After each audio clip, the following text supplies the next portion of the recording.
Growing your own crops can be a great way to offset a family's grocery bill while also providing fresh, nutritious produce. The best crops to grow for this purpose will depend on your local climate, available space, and personal preferences. Here are some crops that are generally easy to grow, productive, and can help reduce your grocery expenses. Leafy greens, lettuce, spinach, and kale are easy to grow, and they can be harvested multiple times throughout the growing season. They're also nutrient-dense and versatile for use in salads, sandwiches, and cooked dishes. Tomatoes. These popular fruits are versatile in the kitchen and can be used in a variety of dishes. Grow different types, such as cherry tomatoes for snacking and larger varieties for sauces and salads. Bell peppers.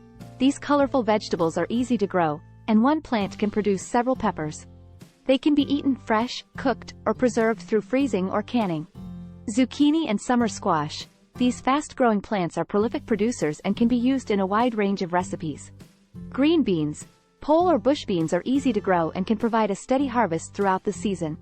They can be eaten fresh, frozen, or canned for later use. Cucumbers. Great for salads, pickling, or simply snacking on. Cucumbers can be a productive addition to your garden. Carrots. These root vegetables store well and can be used in both sweet and savory dishes. Potatoes. Easy to grow and store, potatoes are a staple food that can be used in countless recipes. Onions. Onions are another staple that can be grown in your garden. They store well and can be used in a wide range of dishes. Herbs. Growing your own herbs, such as basil, parsley, cilantro, and mint, can save money and provide fresh flavors to enhance your meals. Remember to choose crops that are well suited to your local climate, and practice crop rotation and companion planting to maintain healthy soil and minimize pests. Please subscribe and turn on the bell icon for more homesteading and gardening tips.